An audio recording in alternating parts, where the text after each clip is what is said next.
अगर मैं नाम लेना सबका शुरू करूं तो 1 घंटा लगेगा, लेकिन मैं आपको ये बता देता हूं, सारे के सारे ब्लॉक अध्यक्ष का नाम हम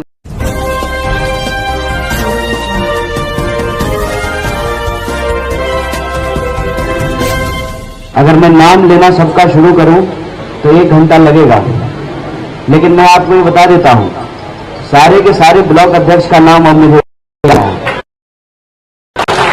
लगभग 1 महीना हुआ है मुझे जो है प्रत्याशी बनाए हुए। मैं सबका नाम जानता हूं, अब सबका नाम मुझे याद हो गया है। मैं बस आपसे यही आग्रह कर रहा हूं कि अगर आप लोगों ने चाहा तो दुनिया की कोई ताकत 5 साल रहने से रोक नहीं सकती है। और अभी तो मुझे सिर्फ ब्लॉक अध्यक्षों का नाम याद हुआ है, मुझे जो है सारे एआईसीसी के डेलीगेट, पीसीसी के डेलीगेट और हमारे एक एक वर्कर का नाम हमको याद करना है। इसलिए बिना किसी औपचारिकता के सम्मानित मंच, हमारे तीनों कोऑर्डिनेटर भी यहाँ मौजूद हैं, मैं सीधे आपसे सिर्फ 2 बात कहना चाहता हूँ। भाषण तो देते रहेंगे जनता के बीच, लेकिन आप सब लोग जो है वो नेता हैं, प्रमुख स्तंभ हैं हमारी पार्टी के, तो आपके सामने कोई भाषण नहीं देंगे, 2 आग्रह करेंगे। उससे पूर्व मैं आपका विशेष धन्यवाद करता हूं कि आपने अपने सबसे ताकतवर, जोशीले, नौजवान और मजबूत साथियों को 10 विधानसभा में लगाया है। कुछ साथियों से मैं पूर्व से परिचित हूं, जैसे अमीन कागजी साहब हैं, मुकेश भाखड़ जी हैं, और भी साथियों से आज परिचय हुआ है। इसके लिए मैं आपका विशेष रूप से आभार करता हूं। और 2 बात जो मैं आपसे अपील करना चाहता हूं।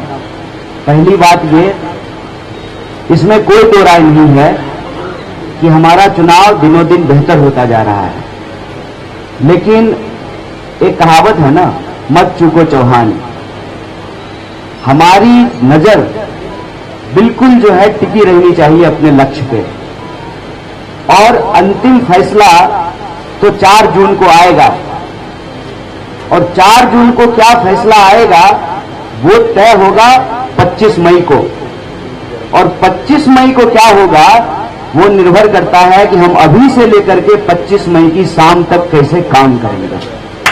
देखिए, हो सकता है कि कई बार आपको महसूस हो रहा हो कि अमूमन हमारी पार्टी जैसे चुनाव लड़ती है उसमें बहुत सारी कमियां आपको दिख रही हो। मैं यह बात स्वीकार करता हूं। एक तो मेरे ख्याल से मैं सबसे कम उम्र का प्रत्याशी हूं दिल्ली में, और हालांकि मैं चुनाव दूसरी बार लड़ रहा हूं, लेकिन ज्योग्राफी अलग है, डेमोग्राफी अलग है, और पॉलिटिकल कल्चर भी अलग है। तो बहुत सारी कमियां आप लोगों को लग रही होगी, क्योंकि यहां पूर्व मंत्री, पूर्व विधायक, सब सीनियर लोग मौजूद हैं। लेकिन मैं आपसे ये कहना चाहता हूं कि हर चीज में कुछ ना कुछ कमी बेसी होती है। जो भी कमी आपको दिख रही है, मैं आप सबसे पहला आग्रह तो यही कर रहा हूं कि उस कमी को आप खुद को लोकसभा का कैंडिडेट मान करके, एमपी का कैंडिडेट मान करके दूर करने का प्रयास कीजिए। ये मेरा बड़ा हाथ जोड़ करके नम्र निवेदन है आपसे, क्योंकि कई सारे लोग ये कह रहे हैं कि कैंडिडेट का वहां सभा नहीं हो पाई, कैंडिडेट वहां नहीं पहुंच पाए, वहां जो है नुक्कड़ मीटिंग होनी थी। कई सारी जो है मैनेजमेंट से रिलेटेड जो दिक्कतें आ रही हैं, उन सबको मैं समझता हूं कि सिर्फ और सिर्फ आप ही दूर कर सकते हैं। बतौर प्रत्याशी मैं कोशिश कर रहा हूं कि मैं हर जगह पहुंच जाऊं, लेकिन तमाम कोशिशों के बावजूद मेरा अपना ये अंदाजा है कि कुछ जगहों पे शायद हम ना पहुंच पाएं। वहां हाथ जोड़ करके आप लोगों को ही लोगों को मनाना पड़ेगा और कहना पड़ेगा कि देखो, हम एमपी कैंडिडेट हैं, मेरी फेस की गारंटी है, मेरी गारंटी है, हम आए हैं आपके बीच में। और दूसरा अपील कि अभी तक जो भी मैनेजमेंट को लेकर के कमियां दिख रही हैं वो तो हम बर्दाश्त कर सकते हैं। कहते हैं ना कि आटे में नमक मिला सकते हैं, नमक में आटा नहीं मिला सकते। वो थोड़ी बहुत कमी बेसी चलेगी, लेकिन यहां के बाद अगर हम कोई गलती करें, हमसे कोई गलती हो अनजाने में भी, तो हम उसको अफोर्ड करने के सिचुएशन में नहीं है। वो मैं इसलिए कह रहा हूं कि पहला फेज का बीजेपी का जो अटैक था उसको हम लोगों ने झेल लिया, और मैं उसके डिटेल में नहीं जा रहा हूं। जो निगेटिविटी फैलाने की बीजेपी की साजिश थी, चाहे हमारे बारे में झूठा वीडियो घुमाना हो, हमारे बारे में झूठे आरोप लगाना हो, अब उस बात को खुद ही बोलना बंद कर दिए। क्यों? क्योंकि कहीं ना कहीं मनोज तिवारी को यह बात समझ में आ गई कि जब हम कन्हैया को कह रहे हैं टुकड़ा टुकड़ा, तो यह सवाल हमारे ऊपर आ रहा है। और खास करके जो पूर्वांचल के लोग हैं, उन्होंने यह कहना शुरू किया कि वो अगर अंबानी का बेटा होता तब आप ऐसी भाषा बोलते क्या हो? वो गरीब का बच्चा है, पढ़ा लिखा है और आपकी सरकार से सवाल करता है, तभी ना आप ऐसी बात बोल रहे हैं। और अगर आपके पास कोई सबूत होता तो आपकी सरकार की जो आदत है कि लोगों को बिना सबूत जेल में डालते हैं, तो आप उसको जेल से बाहर छोड़ देते। ये सवाल से अब वो खुद ही ये बात बोलना बंद कर दी है। फिर उन्होंने हमारी पार्टी की समस्याओं को प्रेस में लाने का प्रयास किया, हेडलाइन मैनेजमेंट करने की कोशिश की, और जो है ये दिखाने का प्रयास किया कि कांग्रेस तो आपस में लड़ रही है। बोलिए, ये प्रयास भी उनका आप लोगों ने मिलकर के विफल किया है कि नहीं किया है? देख लीजिए, पूरा का पूरा जो पूर्व विधायक यहाँ इस मंच पर शुमार है, और जो दावा करते थे कि जो है एक्स एमएलए कांग्रेस पार्टी छोड़ देंगे, साहब हम पार्टी नहीं छोड़ रहे हैं, आपको गद्दी छुड़वाएंगे। क्योंकि ये लड़ाई कांग्रेस पार्टी के अस्तित्व से बड़ा इस देश के अस्तित्व का सवाल है, इस देश के संविधान का सवाल है। और हमारे नेता पूरा देश जो पैदल नापे हैं जिन सवालों को लेकर, वह सवाल जनता समझ रही है, उन सवालों पर जनता जवाब दे रही है, उन सवालों से जनता जुड़ रही है। इसीलिए तो आपने इस बार का चुनाव का एक मजेदार चीज देखा है। हम लोग भाजपा के ऊपर नेगेटिव अटैक नहीं कर रहे हैं। हम में से किसी ने भी एक शब्द बोला है उनके मैनिफेस्टो के बारे में? उनका मैनिफेस्टो आया है कि नहीं आया है ये भी नहीं मालूम है। यहाँ ये नहीं है, आया है क्या पता नहीं है ना आपको भी? हमारे मैनिफेस्टो के बारे में बात कर रहे हैं।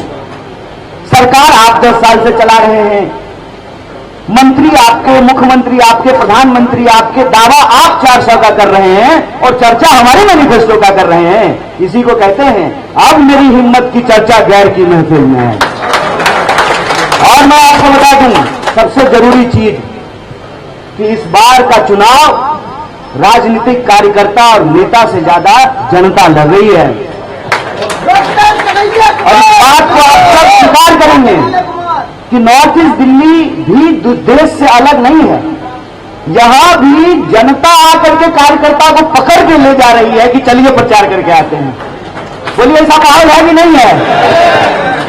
देश में बदलाव की एक आहट है। इस माहौल को अंततः परिणाम तक हम तब पहुंचा सकते हैं जो हमारे सभी सीनियर साथियों ने कहा है कि हमको बीजेपी का जो लास्ट अटैक है, जो पोलिंग से ठीक पहले नो कैंपेन डे के दिन करेंगे।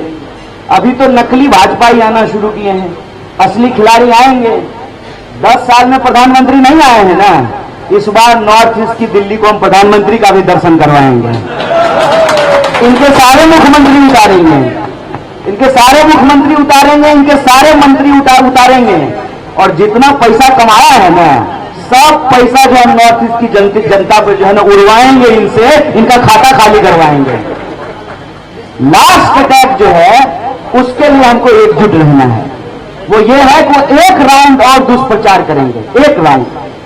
उस दुष्प्रचार का मुकाबला करते हुए बूथ की कमेटी हम इतना मजबूत कर लें कि एक एक घरों से अपने वोटर को निकाल करके हम वोट करा दें। पक्का ये चुनाव हारेंगे, और सिर्फ एक सीट नहीं, पूरी की पूरी दिल्ली की 7 सीट हम इनको हराने का काम करेंगे। इसीलिए मैं आप सबसे दूसरी अपील जो कर रहा हूं, आखिरी, देखिए, सवाल एक आदमी को एमपी बनाने का नहीं है, सवाल सिर्फ अपनी पार्टी की राजनीति बचाने का नहीं, सवाल है उस राजनीति को बचाने का जिससे हमारी पार्टी भी जिंदा है। वो है लोकतंत्र की राजनीति, वो है संविधान की राजनीति। इसीलिए हम सबको जो भी कमी बेसी है उसको भूल करके एक परिवार की तरह, कांग्रेस परिवार की तरह एकजुट होकर के आखिरी वोट जब तक नहीं पड़ जाए हमको चैन नहीं लेना है। मैं यही आग्रह आप लोगों से करता हूं। बड़े धैर्य के साथ आप लोगों ने सुना। सम्मानित मंच को, जिनका नाम लिया उनको भी और जिनका नाम छोड़ दिया उनको भी बहुत बहुत आभार। आप सबका